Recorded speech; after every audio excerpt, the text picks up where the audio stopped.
Hello everyone, तो welcome है आपका सेकंड पार्ट में। स्टार्टिंग में हम देखते हैं कि सोल तेसंग से सीक्रेट बॉक्स छीन रही होती है। तभी उसे याद आता है कि ये तो मेरा स्कूल क्रश है। सोल खुश हो जाती है क्योंकि उसे तेसंग को बहुत दिनों बाद देखा था। तेसंग अचानक से सोल को सिगरेट बॉक्स और लाइटर पकड़ाकर भाग जाता है। सोल जब तक कुछ समझ पाती वहाँ टीचर आकर उसे पकड़ लेते हैं। फिर टीचर सोल को स्कूल ग्राउंड में सबके सामने अपने हाथ ऊपर करके खड़े रहने की पनिशमेंट दे देते हैं। सोंजे भी वहाँ आकर सोल को देखने लगता है। सोल अपना फेस हाइड करने की बहुत कोशिश करती है, लेकिन सोंजे सोल को पहचान कर उसके पास आता है। बोलता है तुम्हें स्मोकिंग नहीं करनी चाहिए। सोल उसे समझाने की कोशिश करती है, लेकिन सोंजे वहाँ से चला जाता है ये बोल के। सोल ड्रामेटिक स्टाइल में सोंजे को बुलाती रह जाती है। इसके बाद सोल अपनी पनिशमेंट खत्म करके जा ही रही होती है कि तभी तेसंग फिर से सोल के पास आता है। उसे बोलती है कि तुम कितने बड़े वाले लायर हो, तुम्हारी सिगरेट के कारण मुझे पनिशमेंट मिला। तेसंग उसके करीब आते हुए बोलता है सबको अपनी हेल्प खुद ही करनी चाहिए। आगे वो कुछ बोल पाता तब तक एक गर्ल उसे आवाज देती है। तेसंग आवाज सुनकर चला जाता है। सोल योंजो से पूछती है हमें किसी इंसान को इम्प्रेस करने के लिए क्या क्या करना चाहिए। योंजो बोलती है कुछ दिनों पहले ही तो तुमने तेसंग को प्रपोज किया है। फिर सोल वो लेटर्स पढ़ती है जो उसने तेसंग के लिए लिखे हुए थे। लेटर पढ़कर सोल अपनी आप पर ही एम्बैरेसमेंट फील करती है। इसके बाद सोल सोंजे को इम्प्रेस करने के लिए उसे फ्रेंड रिक्वेस्ट भेजती है, लेकिन सोंजे सोल के रिक्वेस्ट को डिनाई कर देता है।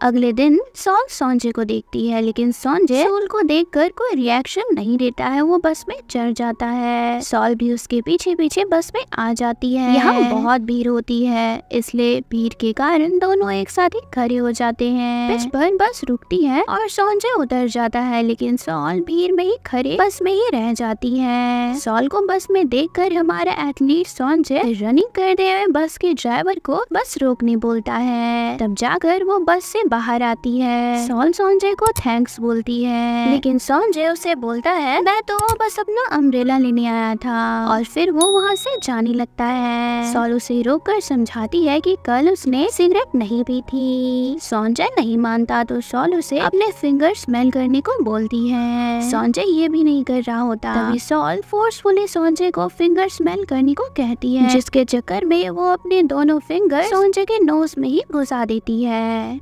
सोंजे अपने गुस्से को कंट्रोल करता है और वहाँ से चला जाता है। दूर से ये सारी चीजें इन्योक भी देख लेता है। ये सोंजे का बेस्ट फ्रेंड भी है। अब एक बेस्ट फ्रेंड कभी भी अपने बेस्ट फ्रेंड को टीज करने का मौका नहीं छोड़ता है, इसलिए इन्योक भी सोंजे को बोलने लगता है कि बताओ बताओ तुम दोनों में चल क्या रहा है, क्या तुम्हारे दिल में सोल के लिए कोई फीलिंग्स है। फिर इन्योक सोंजे को ये भी बताता है तुम्हारे साथ सोल का क्या सीन है मुझे नहीं पता, लेकिन सोल तो कई दिनों से तेसंग के पीछे पड़ी हुई है। इन्युक को सोल और तेसंग के बारे में इसलिए पता था क्योंकि तेसंग और इन्युक साथ में एक ही बैंड में हैं, और सोल हमेशा ही तेसंग की प्रैक्टिस देखने के लिए जाया करती थी। सोंजे तेसंग और सोल के बारे में सुनकर थोड़ा सा गुस्सा हो जाता है। वो इन्युक को चुप कराकर यहाँ से चला जाता है। इधर सोल को एक पोस्टर देखकर पता लगता है कि कुछ दिनों में स्कूल में एक स्विमिंग कंपटीशन होने वाला है। यहाँ पे उसे ये भी याद आता है कि इसी कंपटीशन में परफॉर्म करने से सोंजे के आर्म्स में इंजरी हो गई थी, जिसकी वजह से वो फिर कभी अपना स्विमिंग करियर कंटिन्यू नहीं कर पाया था। सोल सीधे जाकर सोंजे को फ्यूचर में हुए इंसिडेंट के बारे में बताने लगती है, लेकिन जैसे ही वो फ्यूचर के बारे में कोई भी बात करती टाइम फ्रीज हो जाता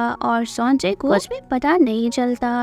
इसका मतलब सोल फ्यूचर में हुई कोई भी इंसिडेंट के बारे में किसी को भी नहीं बता सकती थी। इस सब के बाद रात में सोल सोचती है कि अगर फ्यूचर में सोंजे सिंगर नहीं बनेगा तो उसकी जान भी नहीं जाएगी। इसलिए सोल ये डिसाइड करती है कि वो सोंजे को किसी भी तरह से कंपटीशन में जाने से रोक देगी। इससे ये होगा कि सोंजे के आर्म्स में ना ही कभी इंजरी होगी और ना ही वो कभी स्विमिंग क्विट करने के बाद सिंगिंग के बारे में सोचेगा। नेक्स्ट डे हमें सोंजे को स्विमिंग करते हुए दिखाया जाता है, जिसमें अभी अभी ग्रुप के सबसे फास्टेस्ट स्विमर होने का रिकॉर्ड उसने बना बनाया होता है। कोच भी संजय के इस अचीवमेंट से काफी खुश हो रहे होते हैं। अब संजय जैसे ही पूल से बाहर आता है, अपने आर्म्स में हल्का पेन फील करता है, लेकिन संजय इसे इग्नोर कर देता है। इसके बाद हमें दिखाया जाता है तेसंग को, जो मैं फिलहाल तो पुलिस स्टेशन में था, क्योंकि ये जो 3 लड़के हैं इसे तेसंग ने बुरी तरह से पीटा हुआ था।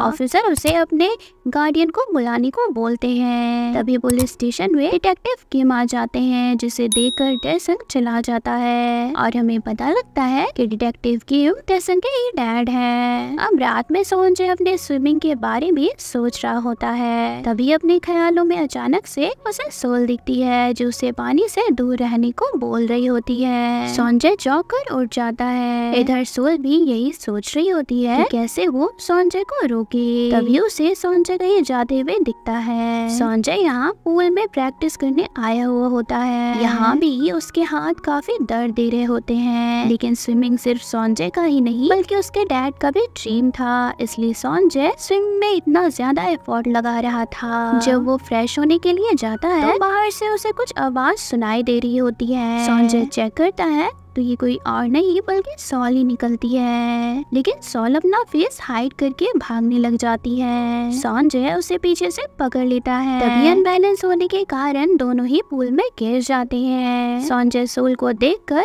फ्रस्ट्रेट हो जाता है और गुस्से में बोलता है, तुम इधर कुछ दिनों से मेरे पीछे क्यों पड़ी हो? सोल बोलती है कि मैं तुम्हें ये सिचुएशन नहीं समझा पाऊंगी, लेकिन तुम इतना समझ लो कि मुझे कुछ ड्रीम्स आते हैं जिसमें फ्यूचर में देख पाती हूँ। संजय को ये सब बकवास बातें लगती हैं, लेकिन सॉल फिर भी उसे ये कंपटीशन छोड़ने को रिक्वेस्ट करती है। संजय चिल्लाते हुए बोलता है, मैं तुम्हारे स्टूपिड से ड्रीम के लिए अपना पूरा स्विमिंग करियर बंद नहीं करूंगा। सॉल रोने लग जाती है। संजय अपने घर वापस लौट जाता है, लेकिन घर में एंटर करने से पहले बारिश स्टार्ट हो जाती है। अब संजय को रिग्रेट हो रहा होता है, इसलिए वो सॉल को सॉरी बोलने उसके पास जाने लगता है। इधर सॉल भी रोड क्रॉस कर रही होती है। तभी एक कार स्पीड में उसके तरफ बढ़ती है। सॉल को अपना एक्सीडेंट वाला इमेज याद आने लगता है। वो घबराई हुई होती है, लेकिन एंड मौके पर संजय उसे आगे बचा लेता है। सॉल तो बेहोश हो जाती है, तो संजय उसे गले से लगा लेता है। यहाँ पर हमें ये पता चलता है कि संजय तो सॉल को बहुत पहले से ही प्यार करता था और वो दोनों एक दूसरे के नेबर्स भी थे, लेकिन अपने पिछले वाले टाइमलाइन में सॉल ने ये बात कभी नोटिस ही नहीं की थी, जिस कारण से संजय और सॉल अननोन पर्सन बनकर रह गए थे। और लास्टली जब संजय से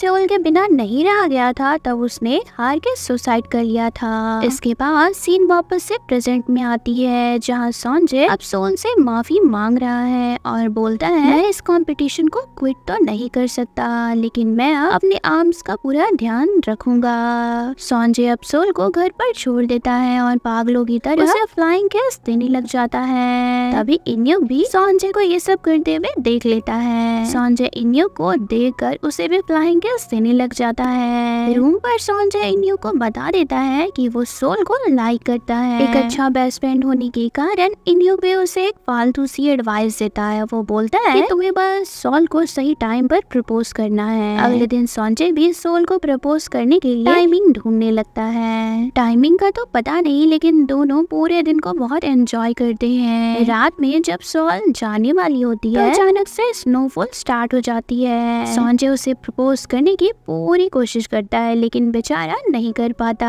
और इतने में ये स्नोफॉल भी रुक जाती है, क्योंकि ये स्नोफॉल खुद ही इन्योक करवा रहा था। अगले दिन प्रैक्टिस के टाइम पर अचानक से संजय के आर्म्स में पेन स्टार्ट हो जाती है। हॉस्पिटल में उसे पता चलता है कि अब कभी संजय फुल पोटेंशियल के साथ स्विमिंग नहीं कर पाएगा। इसका सीधा मतलब ये था कि संजय अब कभी भी अपनी स्विमिंग करियर कंटिन्यू नहीं कर सकेगा।